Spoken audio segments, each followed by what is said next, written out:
This episode of Bookworm is brought to you by AeroPress. Ditch the drive-thru and make better coffee at home today with AeroPress. Go to aeropress.com/bookworm and use the promo code bookworm to save 20% off your order. So we only have one follow-up item, but it's a doozy. So Cory, have you been getting 8 hours of sleep? Okay, I have not, but I am closer to that than I was the last time we recorded. The other thing that's interesting about this is it's like, that like idea, the mind virus, right? It's that mind virus that really is messing with me right now. So it's like, if I don't get 8 hours of sleep, I go, oh man, like I did it wrong. Like I wasn't able to do it. The other one is based on your recommendations, and then I've used it in the past, but I downloaded Sleep Plus Plus again. Okay. And then I look at that readiness score on there, and and if it's not like in the green, because they give you like codes where it's like green is good, yellow is you're okay, and then red is bad. And if I look there and it's not green enough, I feel bad, and I'm like, oh man. So I'm working on this. The biggest challenge I have is I have things built into my schedule that are limiting me. That's number one thing that's bad. So it's like it requires me to get up at a certain time. The other thing that's bad is the Avs are playing really, really well right now. So the Colorado Avalanche and their games don't start until 8 o'clock at night.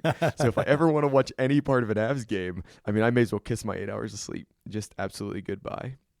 So that's where I'm at.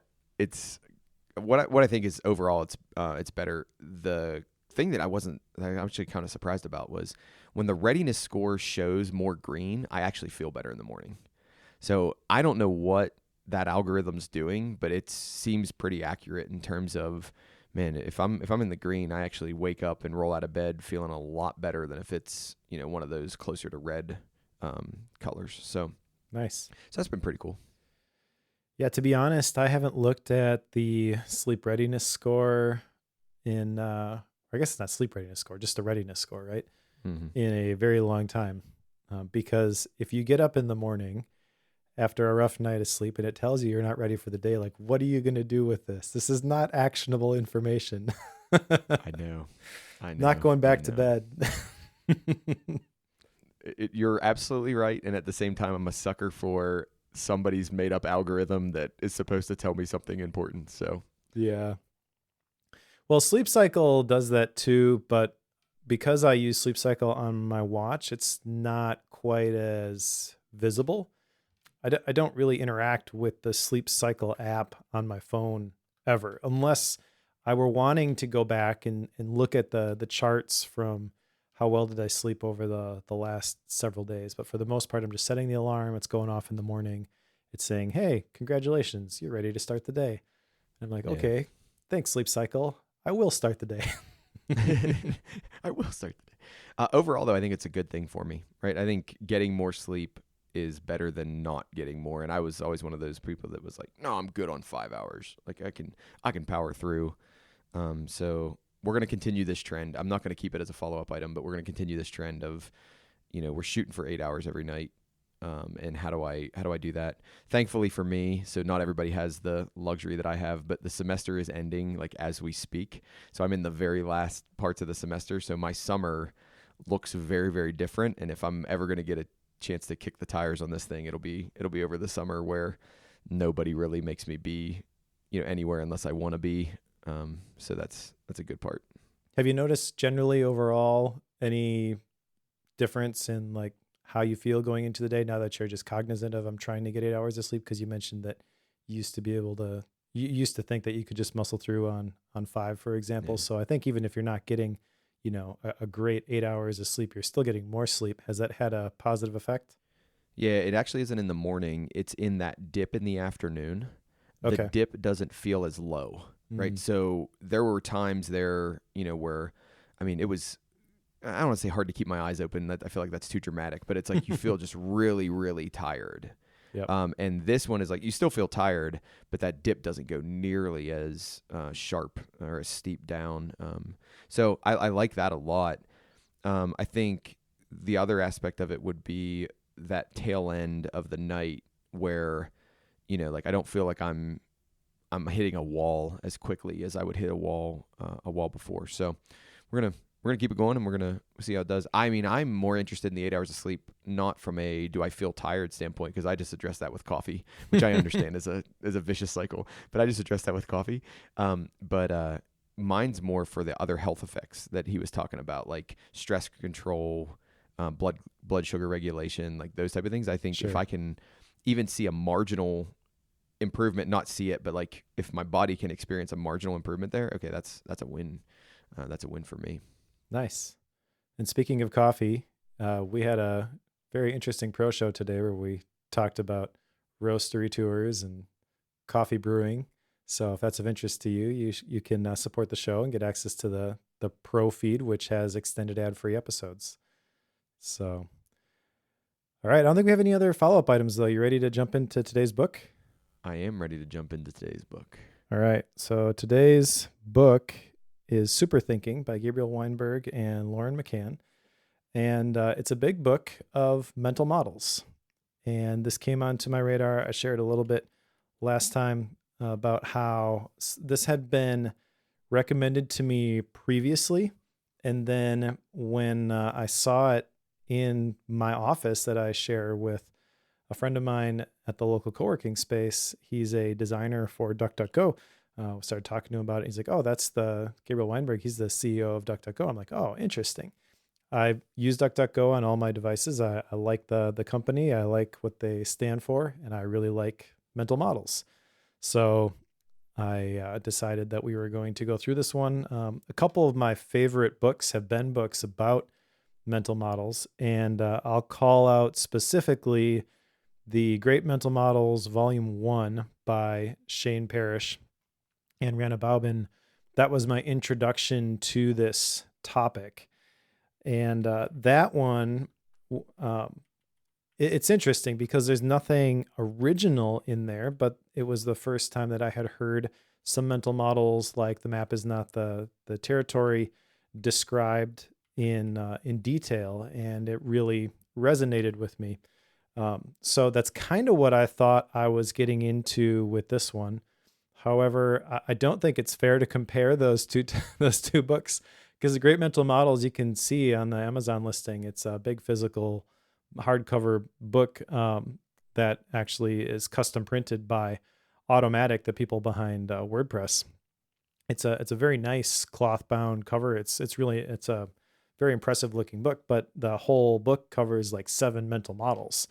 And I don't even know how many mental models are in Super Thinking. It's got to be hundreds, if not thousands.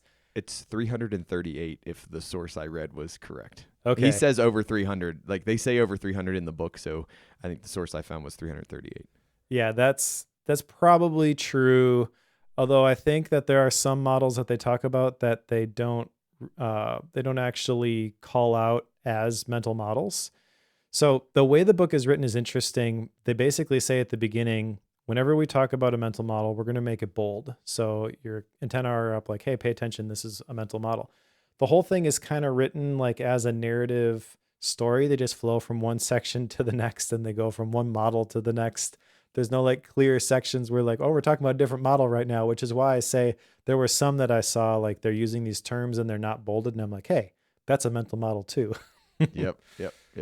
But it is what you have it in front of you, like 350 something pages. And that's not your standard, like, how do you describe it? It's not 8.5 by 11, but like that proportion size, like they're big, like squarish pages with pretty small text. There's lots of visuals in here too, but there's a lot of text. Yeah. So a couple things. I read a physical book this time, everyone. Good job. Like I actually have paper in front of my hands right now. I read the physical book. It's about, I would say 10 by 10 in terms of the overall dimensions of it, but you're absolutely right. I wanted it to go faster than it did, but because there was so much like surface area and the text was pretty small, like it actually took a pretty decent amount of time to get through. One of the things I really got out of it were, I thought the images and the cartoons did a good job just breaking up the model. You know, like they do a really good job tying it all together, but the images also like accentuate appropriately. I thought, like, I didn't think they were, just in there for no reason. They were good at accentuating where they wanted to. So, but it was a strange read in terms of, am I supposed to like dig deep into all these models, or am I supposed to get the big overarching takeaway from this section, and then where does this section end and where does the next section begin? And I know they gave headers, but I don't know, it just didn't summarize that well for me in terms of what I did. So it took me like a chapter or two to like really get my stride and figure out, all right, what do I want to get out of this book? Like, what's my goal walking away from this book? That is aptly described. What is the goal? Because I went into this and read the introduction, and then we started getting into the mental models, and I started taking notes, and I realized that it would be pretty cool if by the end of this book, I had a reference for all of these mental models. I regretted that about halfway through the first chapter.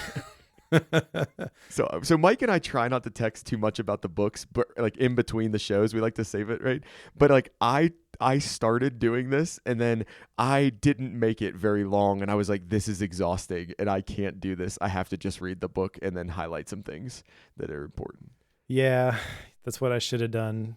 That's what a normal person should do. That's not what I did. I captured every mental model that was in bold text to my MindNode file. So if people want to download this, I'll put the link in the show notes. This was a lot of work, and definitely was on the verge of tears multiple times. If you've ever felt good, like if you ever wanted to pay Mike and feel good about it, just send him some money and just say, send me the super thinking mind map, and like everything's great, right? Because the effort that went into this had to be like monumental. I mean, oh man, I can't believe you did it. Yeah. Well, I guess, in the back of my mind, I was also thinking about how I would bring this over to Obsidian eventually, and all of these mental models are basically going to become their own atomic notes, and I want them to be linked not just to Super Thinking, but the other books that I've taken notes on. There's a lot of topics that we've read about in other books, and so it's kind of like the perfect source for that kind of stuff, and it's just a lot of work, and we're done now, so it's okay. All right, so if you had to, and you might have said it and I missed it, if you did that, I'm sorry. If you're going to recommend, and maybe you want to save this to the end, right? If you're going to say like read a book about mental models, would you go The Great Mental Models Volume 1, or would you go Super Thinking for the first one? Somebody's never talked about mental models at all. That's a great question, and to be honest, I think I don't have like a standard recommendation. I would need to talk to somebody and really get a feel for how deep do you want to go on this topic. So I think that Super Thinking is a great approach if you just want like, give me surface level, all the mental models. It's a really easy read, and the visuals make it interesting. Yeah. So if you just read it and you're not like taking notes on it, because it's essentially a mental models textbook that's going to sit on your shelf, and you can go back and you can look for stuff later as you want to. They even mention all of the mental models in the index in the back.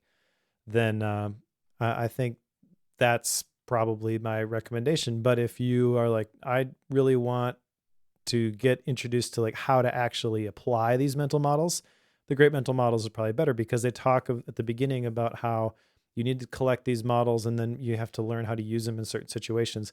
So the missing piece from Super Thinking is basically like, there's all these mental models. There's really like zero description on here's when to use it, here's when not to use it. Because if they did that, it'd be 1,000 pages, which is why like the Great Mental Models only tackles 7, I think, in that first book, because they're really going deep on like, here's how this has been used in other places to achieve certain outcomes, whatever. Like I still remember one of the stories from that book about the guy who was on the Russian nuclear submarine, and the U.S. had told during the Cold War that we're going to do this exercise in this area, but that never got down to the people on the submarine. So all of a sudden they hear all these explosions going off, And then they're like, oh, we're under attack. Launch the nuclear missiles. And the guy's like, no. We don't know what's going on. We got to find out what's going on. And the mental model is basically like never ascribed to malice, but can be ascribed to stupidity or something like that. So he's like, no, because he was the one who needed to sign off on it. He just refused to sign off on it. But everybody else is like, we got to fire right now. He basically prevented World War III because he wanted to find out what was going on before he responded. So like that kind of stuff, I feel like that's missing in this book, but there are lots of good stories and lots of anecdotes about these different mental models, lots of visuals, lots of charts. I mean, it's a lot. We should probably get into the book here. I want to say one more thing. Like I like the level at which they write about these mental models. So one of the things I was surprised by was how many of these I've been exposed to at some point in my life, right? So there were more of these that I've been exposed to. By no means am I an expert at them, but like I had heard them before, or we talked about them in a class I took or something like that. I like it the level that they talk about them, and then I like the fun nature of the images, right? They weren't trying to be too serious with the images. So I really think that they wrote at a level of normal people, not too heady, not too like, we want to show how much better we are than you. It's like, no, we want to expose people to these mental models because we think it's really cool. I think part of that ties from, and I can't remember if it was both of them or not. I think it was Gabriel had a Medium post where he went through some of this, and it was like the precursor to this. So he listed out a bunch of mental models and talked about those, and then it turned into this book because I found it randomly in like the edit at the top says, since I wrote this post, I published a whole book. You should go read that. Like you should go read that whole book. So, all right, well, I'm ready to go then. Nice. So the book starts with an introduction, which has a couple of points. It basically kind of sets up the super thinking journey. So they talk about supermodels, which are broadly useful mental models, and super thinking, which is the ability to think better about the world. They have this phrase, which I really like, that not using mental models for strategic thinking is like using addition when multiplication is available to you. But the kicker is that you have to learn which models to use when, and that only comes through practice.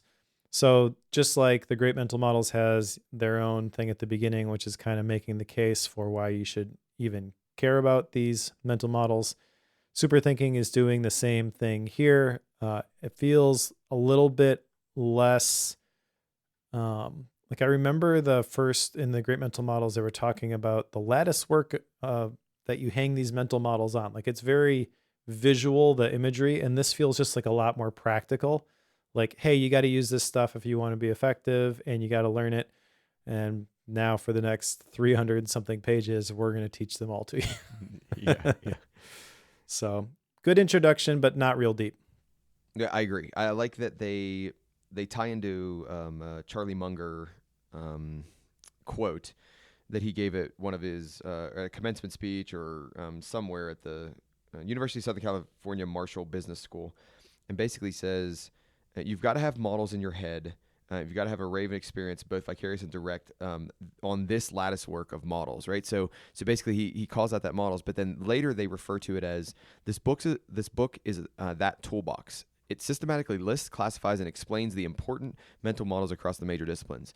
And where I really like their toolbox explanation is I can have a toolbox that's filled with 1,000 tools that I don't know how to use any of, right? Like they're there, they're beautiful, they're organized, all that stuff is good, but I still have to go to the manual to actually figure out how that tool works. Or just try and fail, as many times as I can. I think the book is the same way, right? The book doesn't teach me how to really use any of them. It just kind of exposes me to all of them. And if you go into it with that mindset, it does a really good job covering the landscape. If you go into it like wanting to know how to use the models we're going to talk about as we go through the 10 chapters, you're going to be disappointed because you're not going to get the instruction manual. Yeah, that's true. That's a good explanation. All right. So with that being said, there are 9 chapters and then a conclusion. And the chapters are kind of broken down into different categories. So what I thought we would do for this episode is we basically go chapter by chapter, and we each just pick one mental model that we liked from that chapter, and we talk about that mental model. Sound good? I have those ready. Yep. All right, cool.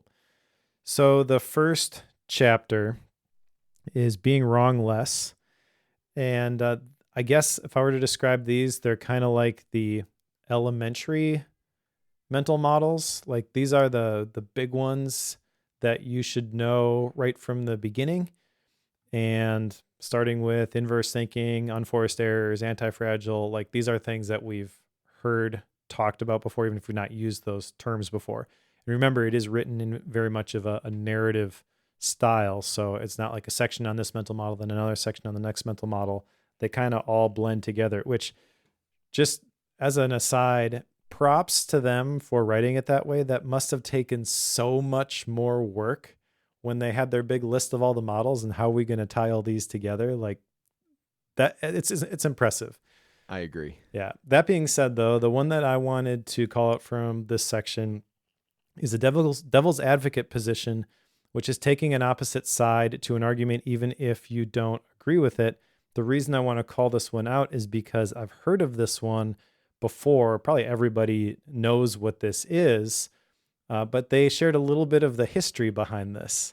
So essentially, when the Catholic Church was trying to vote on whether someone should become a saint, they would assign someone on the committee to play the devil's advocate position, and they were basically arguing for the reasons why the person should not be canonized as a saint. Yep. Which I guess if I would have thought about it, that makes a lot of sense. But when I read it, I was like, that's wild. Yeah. You're playing the devil today, right? It's your job to figure out. It's like, yeah. Geez. Which, I don't know. I mean, because I've been familiar with the mental model and I kind of knew what it was, essentially, like when I was at the day job, whenever we were discussing something, that was kind of the role I naturally took because I want to discuss things from every angle. And I noticed, depending on the meeting that I was in, if there were people who were just like, well, this seems like the right thing to do, let's just move forward, I would always be like, well, what about this? What about this? What about this? Mm-hmm. Not that I prefer to do that, but I recognize the value of looking at things from all the different angles. So I guess if you were to ask anybody else that was in those meetings with me, they're probably like, oh yeah, Mike likes to do this. It's not that I like to do it. It's just that somebody needs to do it. Yeah. And I think it's a really, really helpful way to bring the other side of the picture in, because you counteract that groupthink, you counteract the fact that, the first idea tends to prime people and then they think like that. It's like, hold on, let's step back. Like, let's play the devil's advocate on this and let's see how we would knock this down, how we would attack this, how would we would go from a different perspective on this. So this is one I use a lot too. And I particularly find myself using it if I have to like submit a proposal to somebody, or if I'm thinking about why somebody would tell me no. Like I want to make a pitch or something. Why would they tell me no? Oh, well, no, you said this, but really it's this, so I like devil's advocate a lot. Nice. Which one did you pick? All right. So I picked Hanlon's razor. Oh, right? I think that's the one I was describing earlier. It's funny that you described it earlier because that's the one I had picked. But never attribute to malice what could be incompetence or carelessness. And I find myself having to remind myself of this all the time. It's like, oh, that person didn't cut you off because they're a terrible person, when they're driving your car. They cut you off because they're careless and they just didn't look well enough, or because they're on their phone, or because they're busy or distracted or something. I do this with students all the time, right? So it's like the student did not do your assignment because they wanted to like stick it to you because, I don't like you, so I'm going to get a bad. It's like, no, they were probably just hanging out with their friends and they planned their time poorly, or they probably just didn't study hard enough. So they don't know. But I see my peers see this all the time and they're like, how did these students not do well on this thing? And it's like, hold on, like, no, like don't think that they actively did that. And then I think about this other one with my kids all the time, right? Like, no, your brother did not intentionally try to smack you in the head with that thing. He was just so focused on hitting the ball, and your head was near where he was swinging the bat. So, that you got too close. Yeah. So that's mine for this chapter. A related idea to that is something that I picked up from the men's ministry curriculum that we go through at church, where the author, Ed Cole, said that we judge others by their actions and ourselves by our intentions. So I think about that often. Like when I do something, I basically am like, oh, well, they know that I didn't mean to do that. But then when you have somebody else, the thought process goes something like, well, they know I hate that, so they obviously did it on purpose. And like it just makes you more and more upset. Yep. This is marriage 101 for those of you out there that might be single, or it's like, no, Katie did not do this thing intentionally. It's like she probably had something else in mind when she was doing it. Yep. Yep. All right, chapter 2. You want me to go first on chapter 2, or do you want to go Sure, first? go for it. Okay. So mine on chapter 2 is the tyranny of small decisions. So basically, you do small, seemingly insignificant things over a course of time, and because you've done these small, seemingly insignificant things, you end up that are like they're negative essentially to what your overall objective is or your overall goal is or where you want to be. They end up hurting you in the long run, or they make a suboptimal ending in the long run. So for instance, the easiest example for me to give, not that I struggle with this at all, no one read into this at all. If I snack every night, right, I'm probably not going to be at the healthy weight that I want to be at, moving forward. Or if I eat like ice cream and chocolate for every meal, I'm probably like those small decisions that you make add up over the long term to potentially overrule or subvert one of the bigger goals that you have. So I like tyranny of small decisions in this chapter. Nice. Yeah, and just for context, this one is called Anything That Can Go Wrong Will. Oh yeah, that's the chapter. So there's lots of stuff in here about like why things happen, like the tragedy of the commons, which has an interesting story associated with it. Adverse selection, asymmetric information, all that kind of stuff. But the one that I liked out of this was actually two. And when they introduced it, it was basically one. They framed it as reversible versus irreversible decisions. But essentially, there's two concepts there: reversible decisions and irreversible decisions. And I've been thinking about this because as we record this, we're going through the life theme cohort, and Rachel and I were literally just kind of talking about this the other day when we're encouraging people to dream bigger and think about what's possible. But a reversible decision is essentially something that you can go back on, decisions that can be undone. Irreversible decisions are like a door that locks behind you. Those are decisions that cannot be undone. And as I was thinking about this in context of the life theme, I feel like there are a lot of decisions that we're facing with, that we're faced with, that we feel are irreversible decisions. So because we feel like there's no way back from this, we don't really consider them. And it kind of strikes me like that decision that you make may not be as irreversible as you think it is. And I don't have a specific example with this, but I feel like the cost of inaction is often greater than the cost of action. And yeah, maybe there's going to be some things that'll happen and some things are set in motion that you can't go back on, but don't let your brain kind of make this worst case scenario, paint this vivid picture of how awful things are going to be. And really just recognizing that there's these two different types of decisions, that may be enough to help you to realize this thing that I'm trying to decide here, this actually is a reversible decision. Because if you continue to think through, well, if I were to follow this course of action, what are the possible outcomes? What's the worst thing that could happen? What's the best thing that could happen?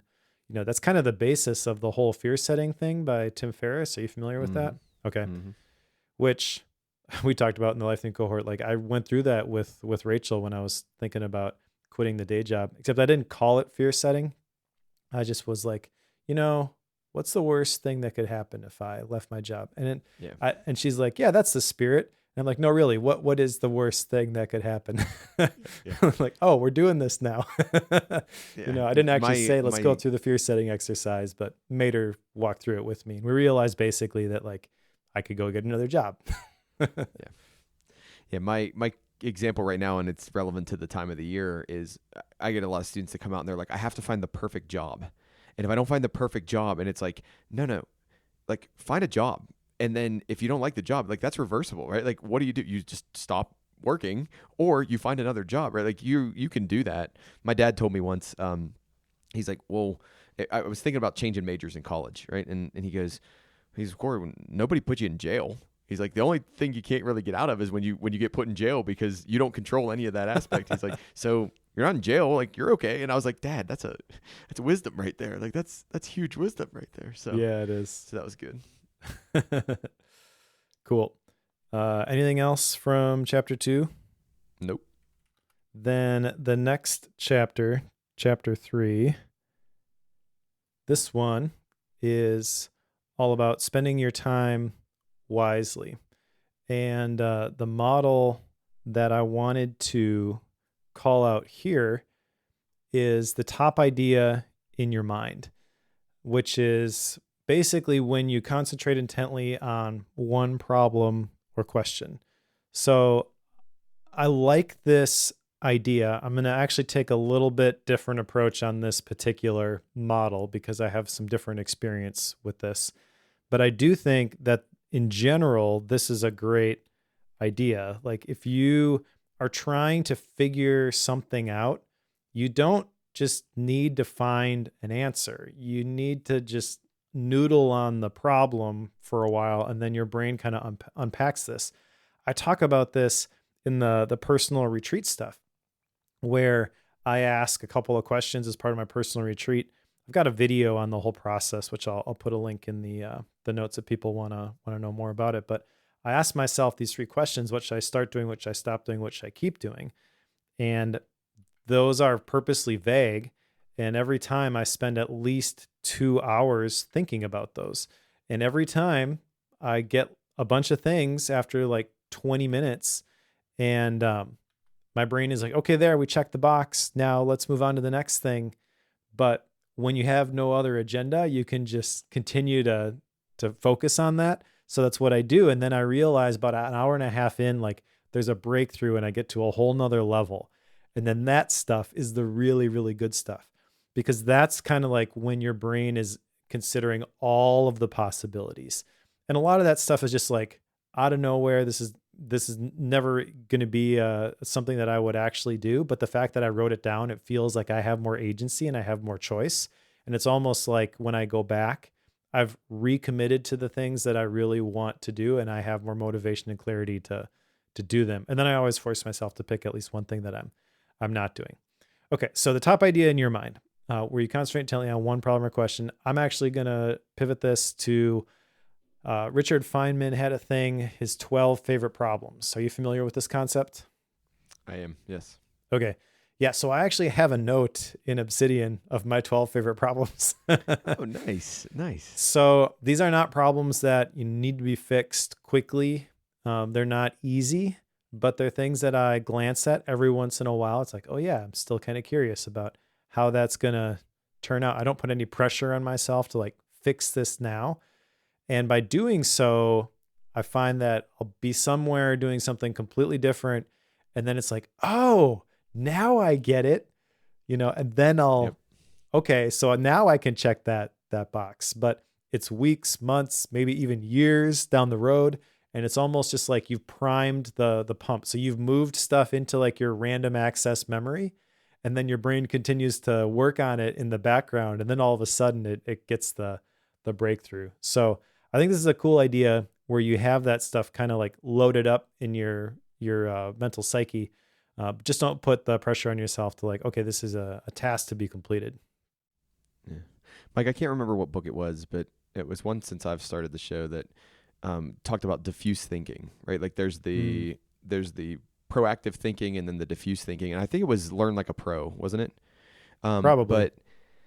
But like, that's what it makes me think of is like that top of mind thing. You're putting it in the top of mind. There's a focus period in the top of mind, but then being willing to let it enter that diffuse mode, and then maybe you bring it back up top of mind, or you just stay in top of mind long enough to where a couple cycles of that happens. Diffuse, active, diffuse, active.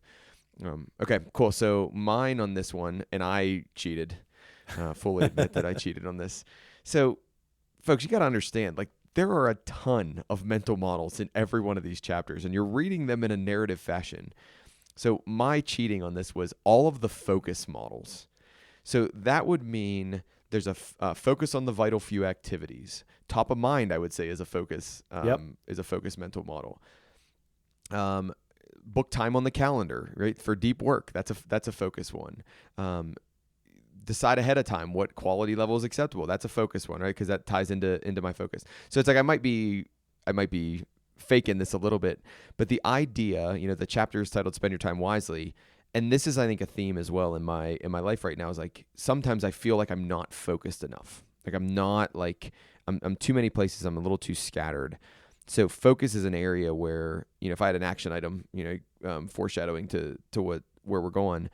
It's probably going to be that. It's like, how do I focus more? How can I utilize some of these mental models to obtain better focus in life and keep things moving? I mean, you make a show. I was going to say, I got a podcast for you. Yeah. So you have a whole podcast, that works on focus. So, but that's my cop out for this chapter is like, there were too many good ones around this topic that's really relevant in my life right now, in terms of, trying to get more focused and trying to stay more focused. I think that's the big thing too, is trying to stay more focused. So that was my big one, or my big takeaway from this chapter. Nice. All right. So chapter 4, now we're becoming one with nature. So in chapter 4, we're going to get into things like natural selection, and we're going to get into kind of inertia and physical and entropy and a bunch of different things, critical mass. So it takes this turn, right? Somewhat biological, somewhat physics, kind of a thing. So mine in this one is the forcing function, right? And basically the forcing function is that like thing that makes me do work towards the thing I want to go. So shockingly, like it's like helps me focus, right? So it's that thing that helps me. So the example they give in the book would be like a standing meeting. Well, we have a standing meeting every Monday at noon to talk about this one thing. And that is the forcing function that helps me make progress on that project, because I know I'm going to have that meeting, and I know that, Mike's going to want me to talk about that meeting. So this podcast is an example of a forcing function where it's like, what forces me or what encourages me to read the books? Well, I know I'm going to talk to Mike about it, and I want to be able to talk well with Mike, and I want to be able to make good content and produce a good show. So therefore, I'm more motivated, or I'm, not forced, but you know what I mean? Like I'm more forced to make commitment on that, or make progress on that commitment. So forcing function was mine here. I love the idea of the forcing function. I might have picked that one myself if you hadn't picked it, but this is the only way that I can be productive, to be honest, is these forcing functions. And they can take different formats. So like sometimes it's an article that's due by a certain day and I've got to write it. The podcast example was a great one. You have to finish the book before you show up and talk about it. Well, you should finish the book before you show up and talk about it, I guess. So there's lots of different ways to apply that. And I think this is something that people should be thinking about. It doesn't have to be as hard as a deadline, though. It could just be like sometimes when I know that I need to write something the next day, I'll, instead of sitting down and thinking like, okay, what am I going to pick for the newsletter this week? I'll decide ahead of time. So I have the prompts ready to go. That's actually what I did not too long ago. I made a big like Notion database of all the newsletters I want to send throughout the rest of the year. They may shift here and there, I'll add some, delete some, whatever. But I always know like when it's time to sit down and write, like there's the topic. And then that's what allows me to sit down and do it. It's not necessarily forced as in like how they're defining the forcing function, where it's like someone is making you do it. But I don't know, like the newsletter's got to go out. I've got to decide on the topic ahead of time. So if I think about that ahead of time, that can enable me to actually sit down and do the work, which I think is is kind of cool. The one that I want to talk about is one I had not heard about before, and that is Metcalfe's Law. Now, this is from the Becoming One with Nature section, and I'm going to take this in a totally different direction probably. Nice. But Metcalfe's Law, it describes the nonlinear growth in network value when nodes are connected to one another. So the example they give from the book, they even have a visual of this. When you have two people, there's like one connection between them. And when you have three people, I forget what the number was, but there's a whole bunch of different possible connections. And as you add numbers of people, the number of possible connections between all the people in the network exponentially grows. Okay, now see if you can predict where I'm going to go with this. I think... Wait. Obsidian? Yes. Yeah. But the thing is with Obsidian, and this is the thing that I think a lot of people don't get about these connected notes apps, is it's not just as simple as like find all the instances of this term, connect all, and now I've got all those connections just in case that I need them. The way that these things really have value for me is when I forge the intentional connections. So there's there's an exponential value that's added based on when the number of connections grows, as long as everything that's part of that little local network is relevant, I would argue. So if you've got, I don't know, let's just use the example in the book. You've got people, you're building this network of people who read a lot of books. Okay. So you have 4 people sitting down at dinner and they're talking about the best books that they ever read. You add a 5th, 6th, 7th, 8th person to that discussion who they don't read. They're not adding any value. Yes. So those connections are worthless. And when you just add like the find all search connections, that's what you're adding, in my opinion, to these connected notes. So I think I've seen this play out in how I've kind of developed my own Obsidian Vault, like the cross-reference library stuff for all my sermon notes and things like that. And the takeaway here, I think, is not, I should be developing my network of people or developing my network of connected notes. But I think you should be looking for ways that you could build all of the networks that are in your life. So that could be connected notes. It could be people.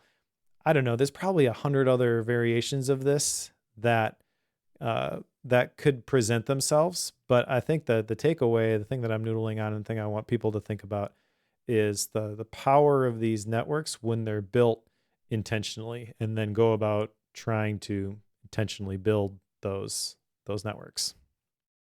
Yeah, I mean, I think about this one from what are my long-term goals, right? Like, and then I think about, I know you don't like goals, right? But at the same time, we all have some.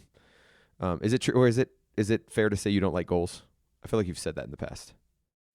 Yes. I think goals are okay, but most people's approach to them is flawed, let's say. Yeah. Okay. All right. So I think long-term goals, I just wanted to give you a chance to defend yourself if I spoke too aggressively there.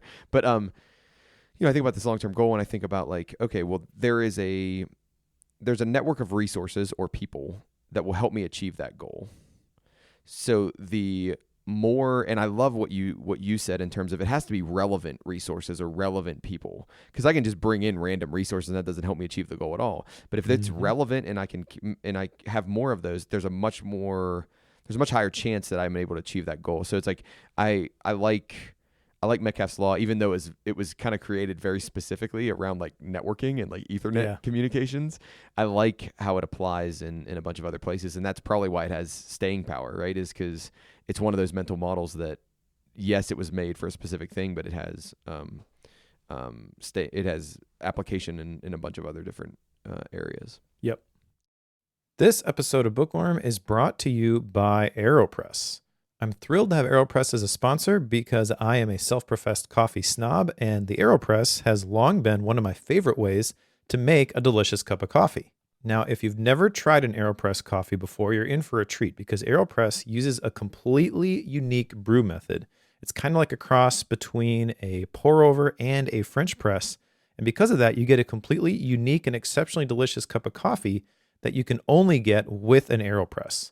It's one of the smoothest coffees you'll ever drink, and it has almost no bitterness because the AeroPress uses air pressure to speed up the brew process and not over extract the coffee. That's what makes it taste so bitter and why a lot of people need to put cream in their coffee, but you don't need to do that with the AeroPress. It's the simplest, easiest way to get a delicious cup of coffee. In fact, because it's so easy to make great coffee with the AeroPress, it's perfect for travel. Unlike other brewers, you can take the AeroPress anywhere that you go. It's compact, it's durable, and it's reliably delicious, so you don't have to worry about drinking bad coffee on the road or when you're camping. AeroPress also just released a new set of clear colors, including blue, green, purple, red, and more, so you can add a touch of color and personality to your brew wherever you are. I chose the black one because all of the coffee gear in my house kind of has this matte black finish, and I wanted it to blend in. But I have to admit that the blue and the purple do look fantastic. And the best part about the AeroPress is that it is shockingly affordable, less than $50. And we've got an incredible offer for our audience. You can visit aeropress.com/bookworm.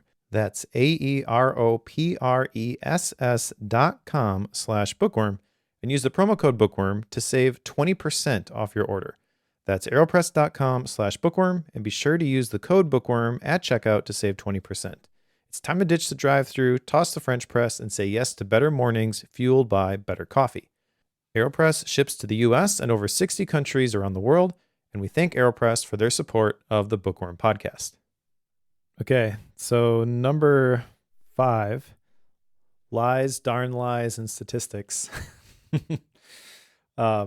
This is basically math-related models, I would say. And the one that stood out to me from this is actually the topic of some other books that I've seen, and I've seen this come up in the library, my community. There's a bookworm listener there who kind of talks a lot about these. He calls them neuromyths. Shout out to Mark, where people just buy into this idea that they heard about in a book, but Mark has a very analytical approach to a lot of this stuff, and his argument is always like, well, that doesn't replicate. So the mental model that I picked from this one is the replication crisis. And this is really the fact that less than 50% of positive results can actually be replicated in psychology. And on the one hand, that feels a little bit depressing because you read these books about these different topics and you're like, that sounds good. I want to believe that. That seems like it could be helpful and useful. And then someone comes in and says like, no, that's hooey. And you're just like, oh, well, now what do I do? But I think that there's a balance to be achieved here. So from a scientific or a mathematical perspective, you should be a little bit wary, I think, of how people are doing these studies, especially people who are writing books and they're trying to project it as like this has a research basis. You got to know how the research is being done. Slight variation of this, I used to, and I still do work a little bit with family business, and my dad has a master's in assessment and psychology. So he developed these research-based assessment skill building tools, and there's so much research that's gone into these, like hundreds of doctoral level papers and books that have been written on the effectiveness of some of these assessments. So when I come across someone who has written a book and they have an accompanying assessment, my initial reaction is always, that's not an assessment, that's a quiz. Because I know how much work goes into those true assessments. Yes. Having a academic background, you probably know a little bit about that too. So I get this, but then also I think that if you're constantly looking to disprove these things, then you maybe are throwing the baby out with the bathwater sometimes too. So I feel like on some level, if it's not completely replicatable, but it's still helpful, go ahead and use it. Just recognize that it's not the bulletproof thing that the author maybe is saying it is. But I think it's something that you should definitely be cognizant of, that whenever you come across a study that says this was the results, you can't just accept that as like gospel truth. You got to figure out a little bit more about how the study was done in order to really put some wood behind the arrow in terms of the conclusions that they're drawing from the results that they're sharing. Yes, yeah. I mean, going through the PhD process, right? Like you run into a lot of these things quite a bit. I'm more of a qualitative researcher, so this whole statistics section, I know of it, but I'm by no means like an expert in these things. But I liked replication crisis a lot. I've seen it a situation where you overgeneralize or you try to make more out of it than it really is, and it ties quickly into incentives. Like what are the incentives to get the publication out there and to get the study out there, and there's a whole, we're going to tie into one later, but a whole system that is associated with that. So I'm glad you picked that one. Mine's related to this. So mine is publication bias, and I want to throw an honorable mention out to systematic reviews and meta-analyses. So I'm cheating all over the place, Mike. I know we said one, but I'm cheating all over the place. That's all right. Publication bias, right? So when the publication status depends on the statistical significance of the study, and the big thing I want to throw out here is like, okay, whether or not this thing gets published depends on the results of the study. We could publish based on the research question and based on the potential value of it, and then we publish whatever the study finds, right? So if the study didn't find anything, we should still publish that because there's a reason it didn't find anything, right? Like if we did the study right, we asked good questions, our methods were good, we analyzed the results correctly, like there's a reason why we didn't find anything. We need to know that. Like the field needs to know that. What I'll tell you is those studies are insanely hard to get published. They are insanely hard to get published. If you don't come out with like a clear result, a lot of editors and associate editors and review committees, like they kind of throw up the like, meh, like, okay, in a best case scenario, though, and it depends on the field, right? So for those of you who don't do academic research, there are certain fields where conference publications are more important than journal publications. And then there are certain fields where journal publications are more important than conference publications. And you have to know what your field is. So like my field, engineering education, your journal publications were top, and then your conference publications came in under that. So it's like I would submit a study like that, let's say to one of the top tier journals in the field, and it's probably not going to get published because there wasn't a significant finding there. So I could publish it then in the conference, but when you publish it in the conference, it's typically not seen by as many people because it wasn't published in the journal. And this is where the bias comes in. Like the bias comes in the fact that like there's this cycle that happens. So I won't say like people are intentionally doing this to like, to direct the conversation, but I also won't say that people aren't doing this to not to direct a conversation. This can be used against, it can be used for or against an agenda that somebody has or that a field has that they want to get a certain message out of there. So you got to be really careful with this one. The reason why I honorable mentioned systematic reviews and meta-analyses is these are incredibly valuable if they're done well. So a systematic review is basically where we do like a very, very thorough look at the field and what's been studied and how it's been studied and why it's been studied that way to get a bigger picture. You essentially have to do this if you get a PhD, right? Like when you're doing a PhD, you're doing a systematic review of the field. You're just not going to publish it as a systematic review, but that's like your literature review, and it justifies that there's a hole there that you need to fill.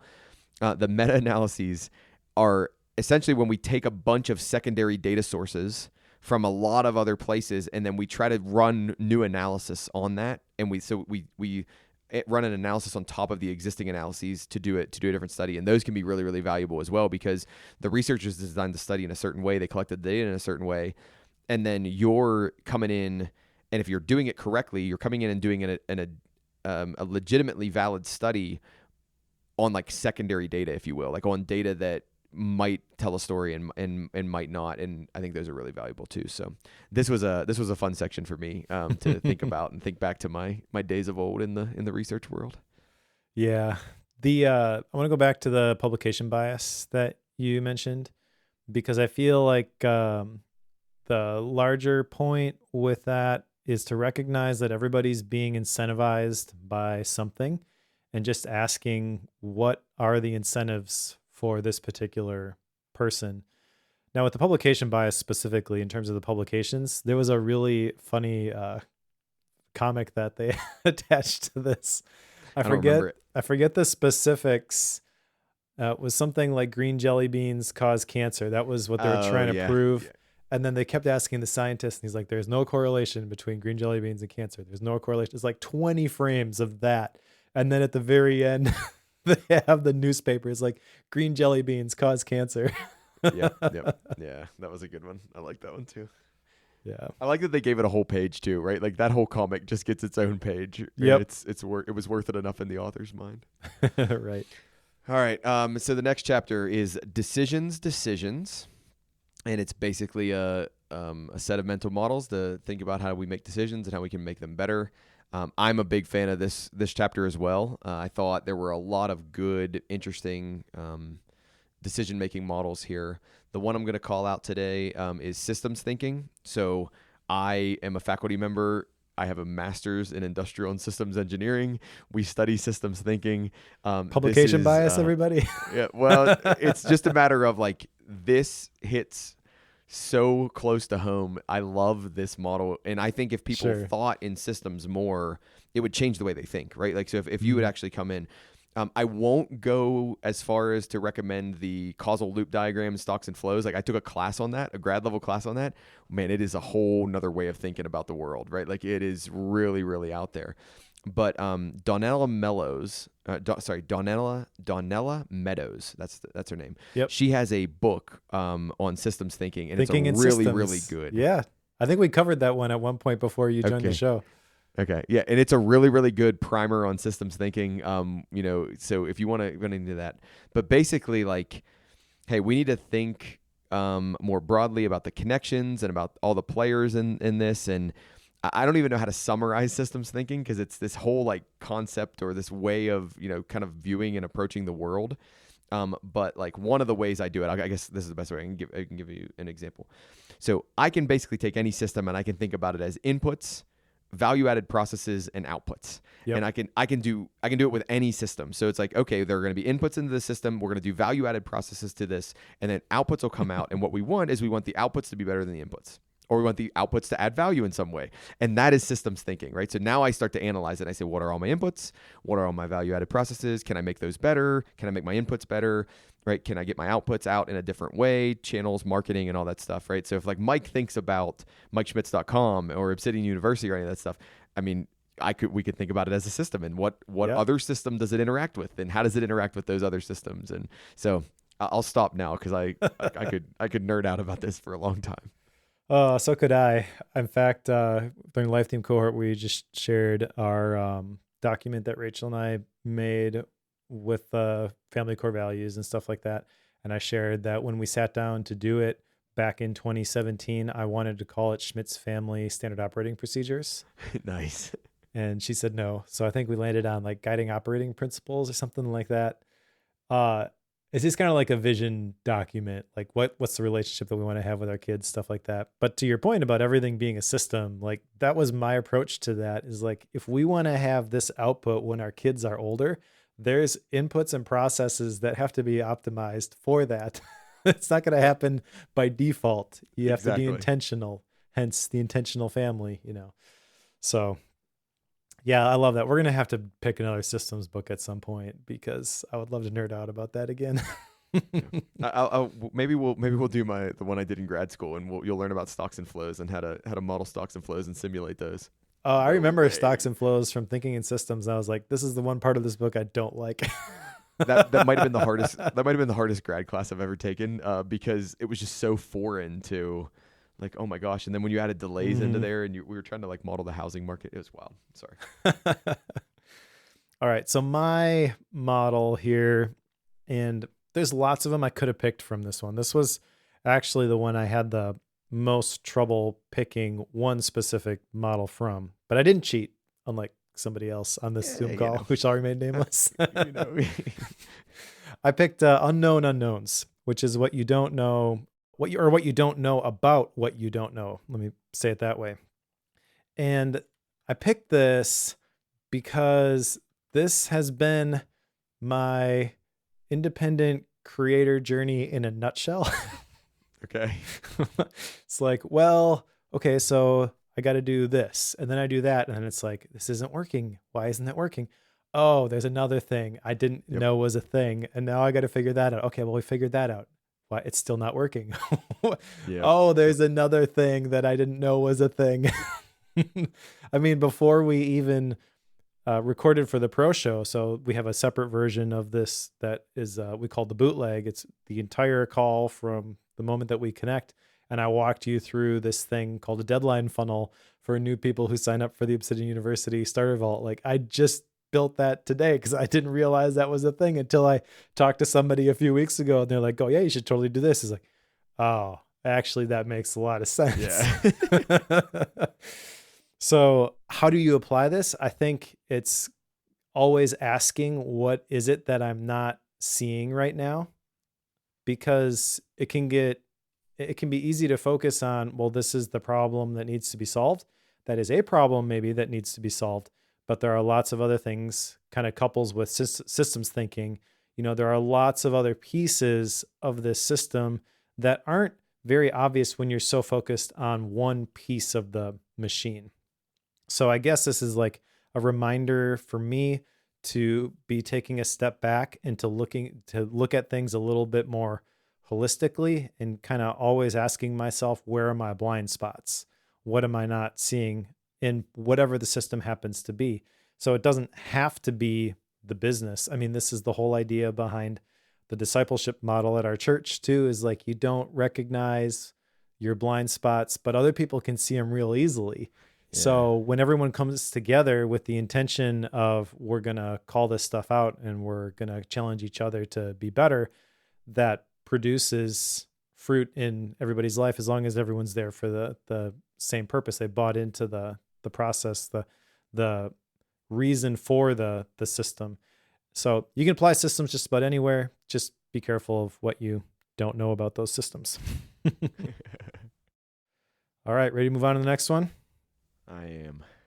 Okay, so the next one is chapter 7, dealing with conflict. All right, and since I was just talking about the other one, I have to find which one I picked for this. Okay, generals always fight the last war. This was a pretty simple model, actually, but I think it will potentially be very useful for me. It's kind of all contained in that description, actually. So the thing that generals always fight the last war, it's kind of got a military application, but armies by default, they say in the book, use strategies, tactics, and technology that worked for them in the past. And so when you think about generals specifically, are people who have been promoted and they've advanced because of the outcomes that they've been able to achieve. That's good. But I think the larger takeaway from this for me is to ask, is this the same type of battle that we're fighting? Or is it different? Can we use the same tactics? Can we use the same strategies? Or should we be looking for something else, because this is comparing apples and oranges? I think I generally tend to fall into, well, this is the way it worked last time, so let's do the same thing again this time, and let's not fix it unless it's broken. But being aware of this mental model, I think maybe could save me some trial and error time falling into that. Yeah. I like this one a lot. I mean, in terms of, it's so easy to rely on what worked before, right? And you see like this in sports teams, you see this in business and in culture and even in family, right? Like, it's like, oh, this worked before. What I did with the last kid worked. Maybe it'll work with this kid. And it's like, oh, that's a great example. Yeah, because every single kid is so incredibly different. Yeah. So I really like that one too. I picked Burn the Boats. So they call it Burn the Boats. I've heard it as Burn the Ships. Yep. The story behind this one I loved, which is Cortez, coming in, and basically there's who is he fighting, Mike? The Aztecs, I think. Aztecs. Okay. Yeah. So he's fighting the Aztecs, and they've got significantly more troops.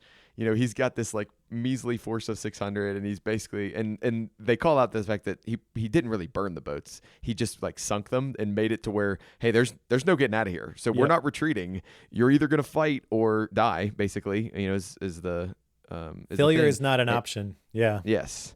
And how it incentivizes. And I think about this and what are the ways where I could apply this more to, what are ways that I could burn the boat, not in such a dramatic way, but, we got a major decision. We've got a major thing that we're thinking about. How do I set it to where there's no turning back? How do I set the circumstances or create a boundary that says, no, we're going to push forward no matter what. And that's what we need to do. So I like burn the boats out of this chapter.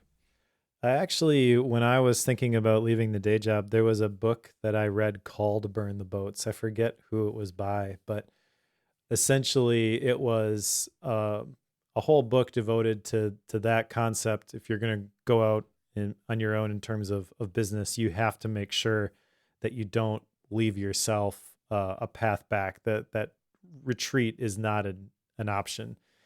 And I think that this is one of those mental models and one of those stories that people maybe could take issue with some of the specifics. I mean, there's lots of different versions of that story, and maybe some of the specifics could be debated, which it kind of doesn't matter, which is why I like the fact that it's in this book, because they don't have the time to get so deep into it. You can't really argue with the specifics of it. The mental model, I think, is very powerful, though.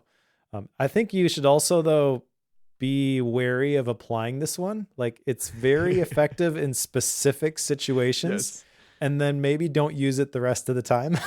Yes, use sparingly, right? Like, yes, use sparingly for sure. Yeah. Okay, you ready to go chapter 9? Let's do it. No, chapter 8. Sorry. Chapter 8. We're on chapter 8. So unlocking people's potential. I'm cheating again, Mike.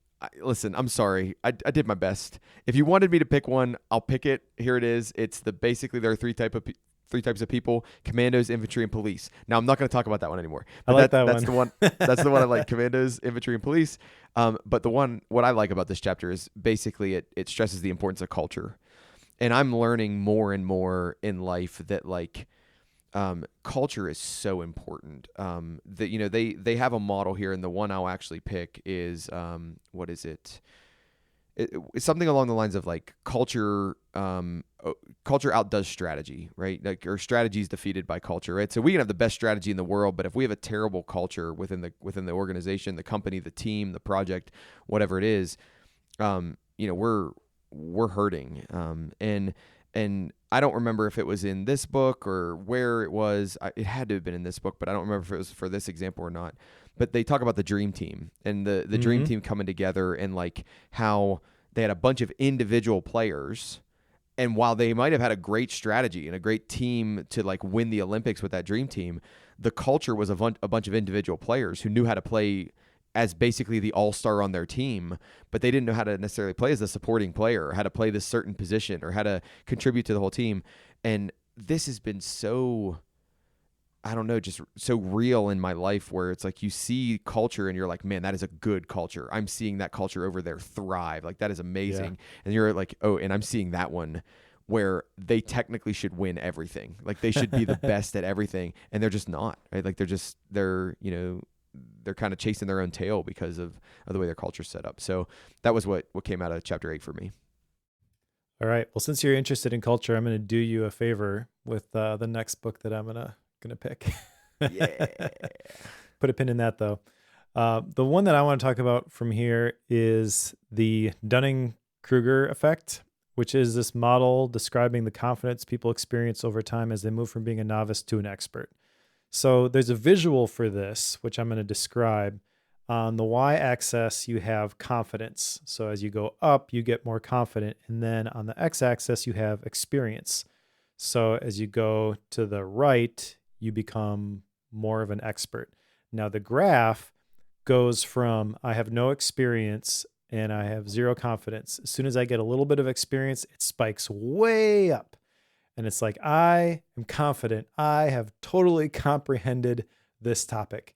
And then right after that, it dips way down, and then it just kind of curves, and it slowly comes back up as you become more of an expert.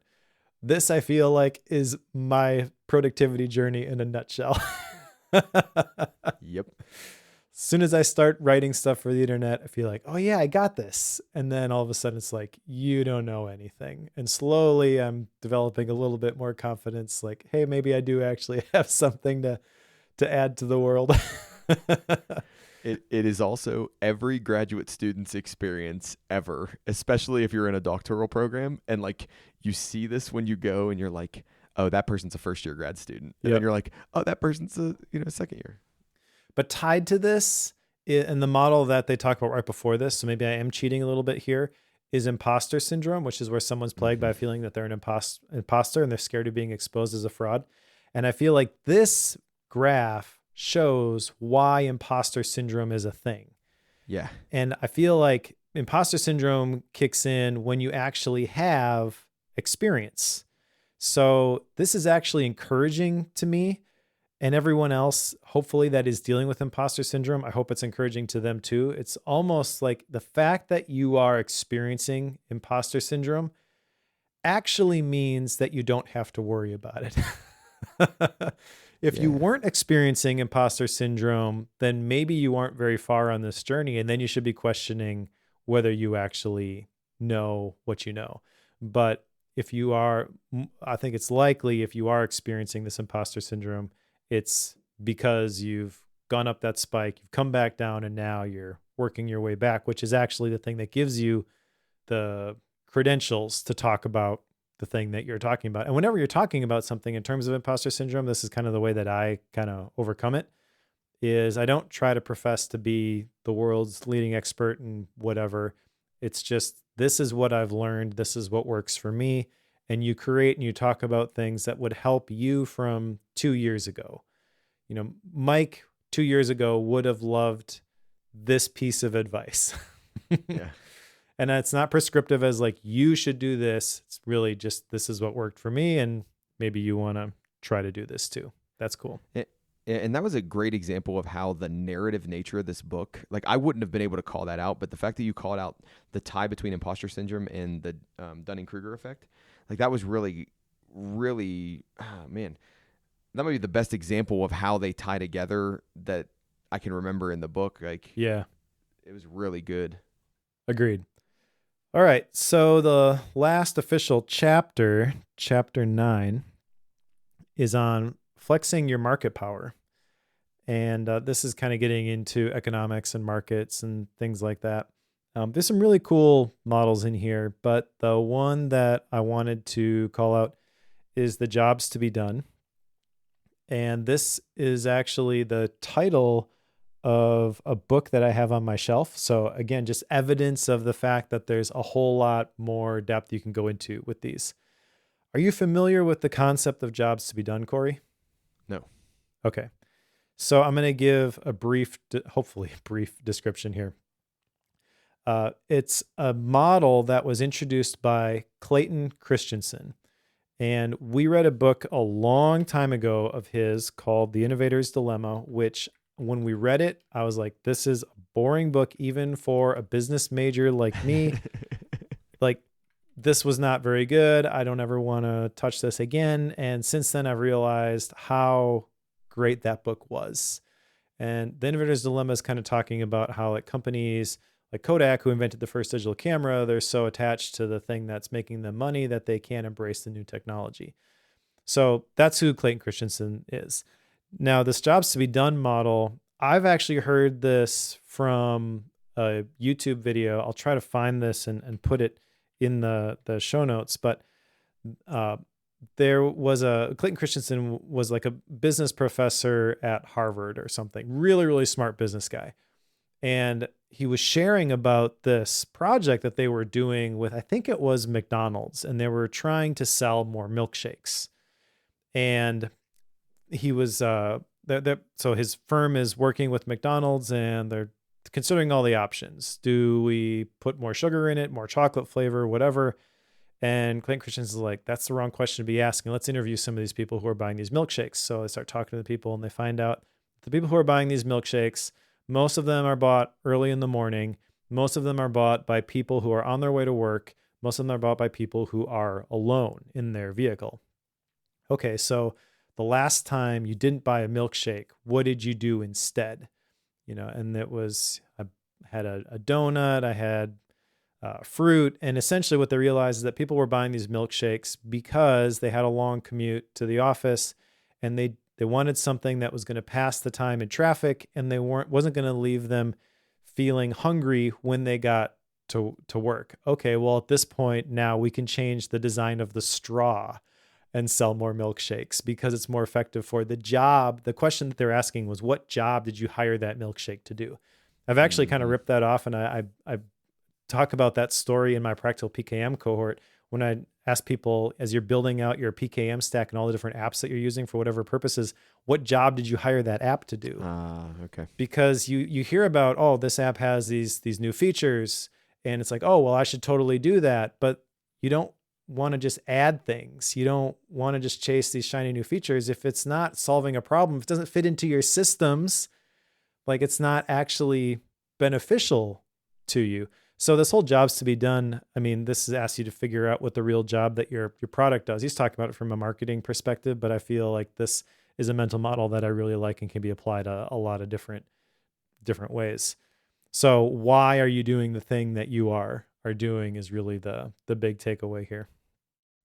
I like that one too.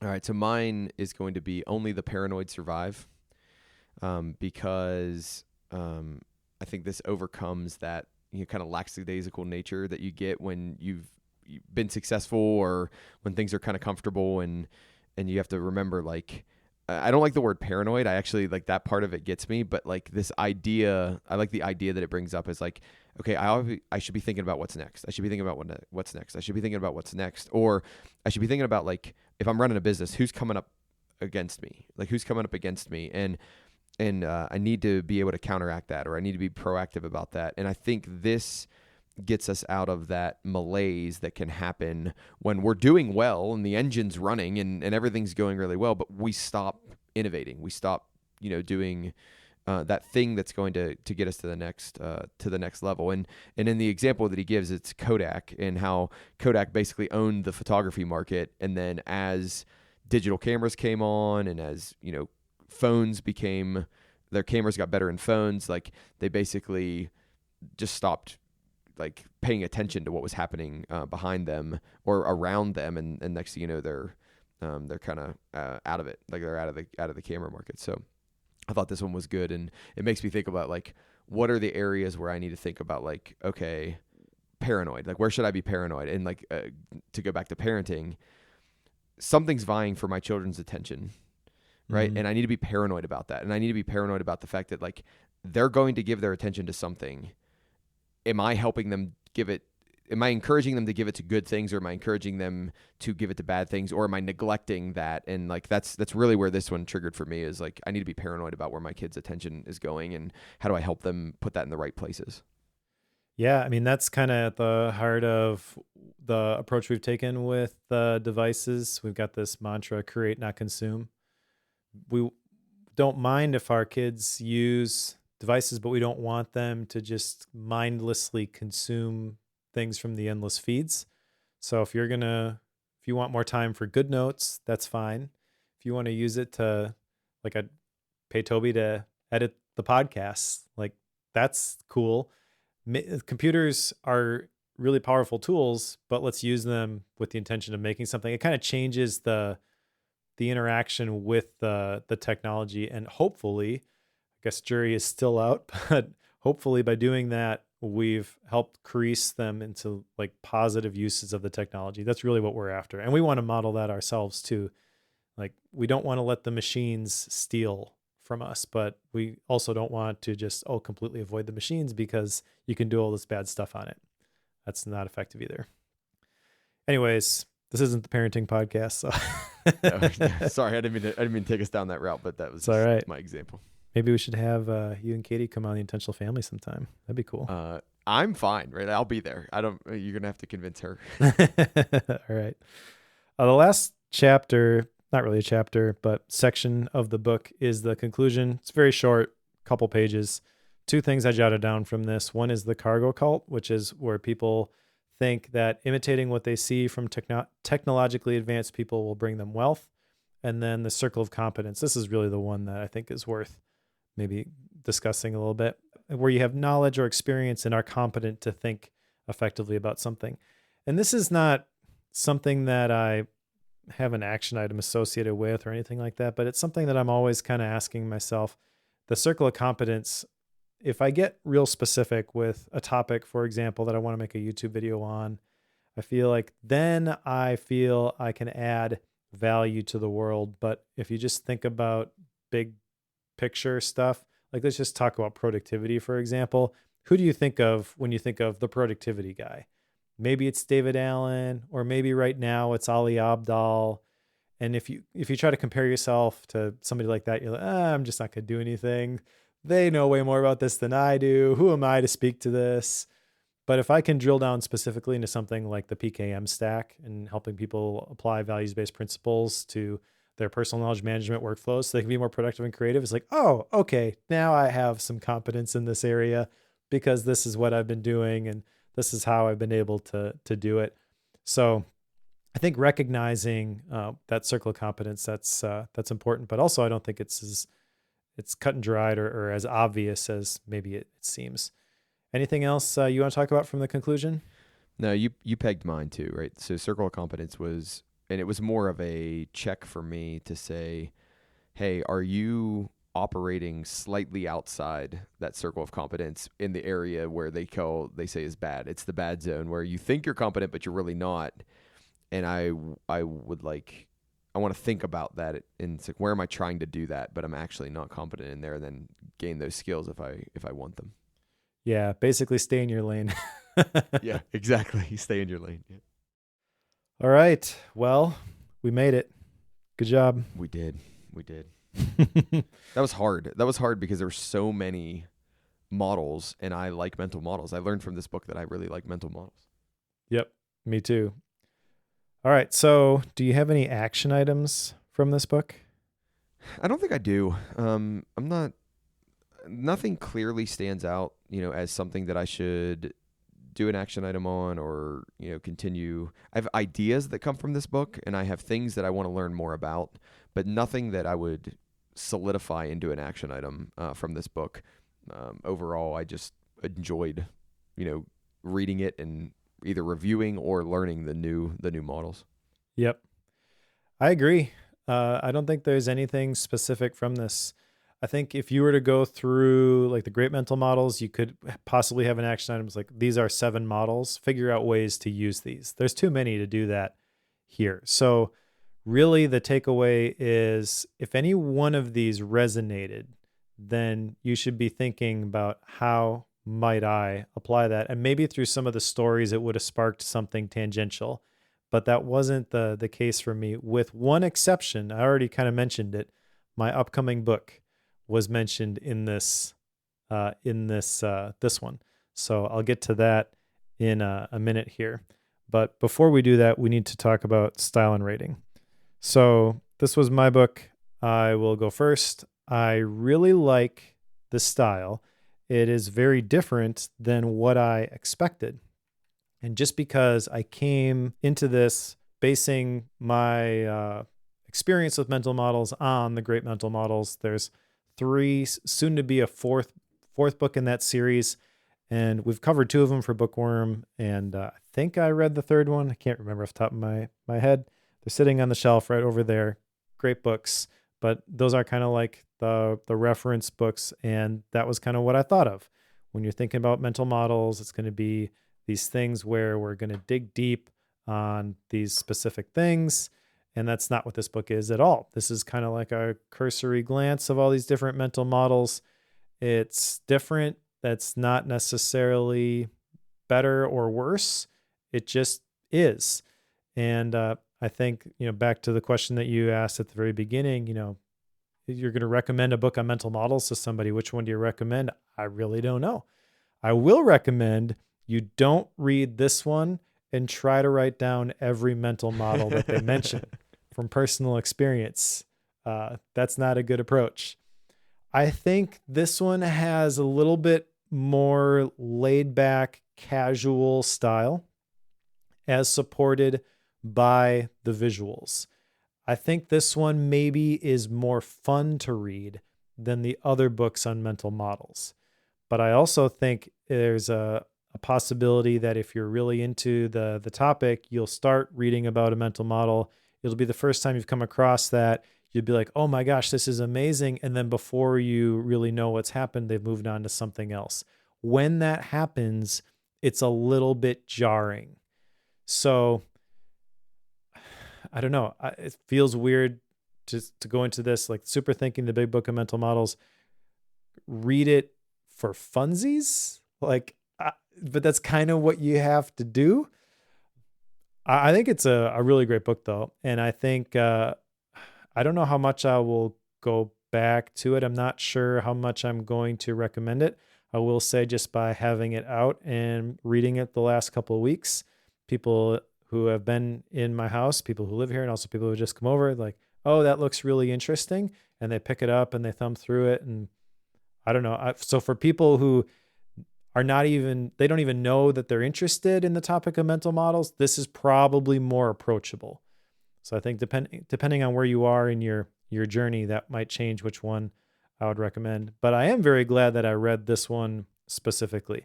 I think for me, I wish I would have read this 3 years ago before I really got into the topic. Once I got into the topic and I realized I was really big into mental models, I feel like I was kind of already past who this book was really for. I'm still glad that we read it, and I thought this was a really cool conversation.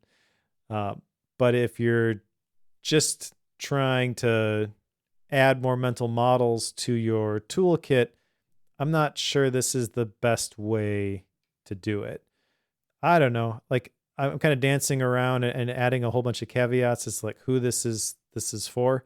But I am going to rate it 4 stars, and I would recommend, like, if you're interested in this topic at all, it's at least worth picking up and putting on your bookshelf. So not your digital bookshelf, your physical bookshelf. I think it's got value there where you take it out and you look at something because I had a book on this.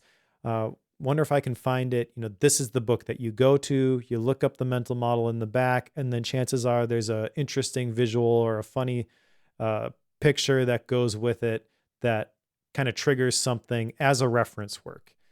But I think if you're just looking for something to read, I find it hard to picture someone just picking this up and just thumbing through it. It's on their nightstand. Okay, I'm done with this one, and then put it away. I guess it's not really a great bookworm book is what I'm after. But because it's not a deep dive on a specific topic. So I don't know. But that being said, I do think it's a good book, and I do recommend it, and I'm going to rate it 4 stars. Alrighty, so I agree with a lot of what Mike said. I know that's a very blanket way to start this. I'm very glad that I read this book. I do not think this is a book that I will read again. If I would read it again, it would be chapter by chapter, spaced out, right? So it's like, I would go in and I would just read chapter 1 again. And I would read it strategically the second time. So the second time I would read it to look for models that I'm less familiar with, and then go and look up those models, right? So I would have a very big drive or motivation for doing it. Reading it cover to cover again, I don't think at this stage for Mike and I, who have thought about mental models, a decent amount, I don't think it'd be worth it. Even to the point where I was reading it and I was thinking, okay, I get where this book is going. I understand what we're doing here in terms of bookworm, but like this book isn't. I wouldn't read this book in this way, right? Like I wouldn't read it just straight through to capture all the mental models, because partially my brain doesn't work that way. Like I read this and get overwhelmed because there's 300 plus models, and I think I want to learn more about some of these models, but I need to finish the book, but I want to learn more about these models, and I go into this cycle. But that's a personal thing. I think for someone who is interested in thinking, interested in mental models, interested in making decisions, and or just being an overall more intelligent human, you hand them this book right away, right? Like you just give them this book and say, go read this, get an overview of the way people think and the way people make decisions and the way people use statistics and those things, and you'll be way better off for it. I also think it's really, really good for people who want to figure out things they want to dive deeper into from a thinking perspective or from a decision-making perspective. So I think those two uses are really good. I agree with Mike that I don't think it's a very good bookworm book, but I actually liked the way we did the episode, right? Like by constraining us to pick one, even though I cheated, right? Like by constraining us to pick one, it made it for a fun episode because we actually had to think about which one we wanted to talk about on the show. So this, I don't know if this will make sense once I give my rating or not. I think this is a 5-star book, right? Like I really liked this book. I really liked the way it was laid out. I really liked the narrative style, but I wouldn't read it again. Like I wouldn't read it cover to cover again. So which is weird to me. Like it's weird to me to rate a 5-star book, but say like, I'm probably never going to read this again cover to cover. I agree with Mike that having the physical copy that you have on a shelf somewhere that you can then open up and go to explore a little bit more. I think that is a much more valuable version of this book than the digital copy, without a doubt. All right, let's put Super Thinking on the shelf. What's next, Cory? So next we are going to talk about our upcoming books, which is my book, and this is Scarcity Brain by Michael Easter. So I'm excited to look into some brain science a little bit more, dig into that a little bit deeper and figure out how we're, triggered and how we're thought, kind of manipulated, if you will, to come back and think about some certain things. So as I said last time, Michael Easter is he's a journalist, but he's written, a couple different things, The Comfort Crisis. And I think this is going to be a good book for us, for next time. I started this one today at lunch and it starts off pretty intense. I'm looking forward to this. Okay, good. Good. How about you, Mike? What's yours? Yeah, the book after this was mentioned in Super Thinking, and it was presented as a mental model, and that is Radical Candor. This has one of those 2x2 grids. This was one of the core values for the day job, and it was one of the things we realized that people didn't really understand what it meant. There's a whole book about Radical Candor by the person who came up with this model, who is Kim Scott.